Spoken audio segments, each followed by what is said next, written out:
bamwita Marcelo Vieira da Silva Junior. Yavutse kuwa 12 Gashyantare 1988, akomoka mu gihugu cya Brazil. Akaba akina nka myugariro cyangwa left back.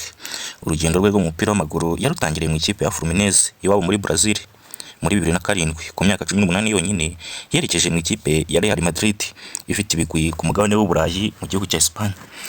Yakiniye Real Madrid kuva 2007 kugeza 2022. Yakiniye Real Madrid imyaka igera kuri 15, hamwe nuko mubyiyumvira abumwe mu bakinnyi bayoboye ikipe, ndetse akaba ari umwe mu banyabigwi ba Real Madrid batazigira bibagirana.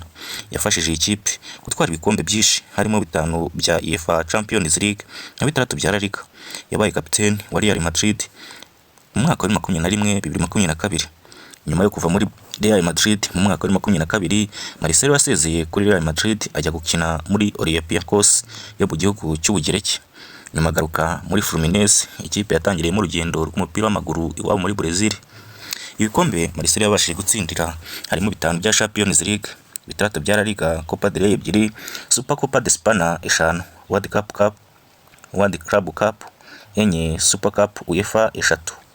Mu ikipe y'igihugu ya Brazil yatwaye Copa America 2019, ndetse yakinnye n'igikombe cy'isi cya 2014 na 2018. Marcelo afatwa nk'umwe muri ba myugariro beza b'imoso babayeho mu mateka ya Real Madrid ndetse no mu isi muri rusange. Akaba asezeye ku mupira w'amaguru muri uyu mwaka wa 2025. Tumwifuriza amahirwe masa. Legend of the game, football, IQ.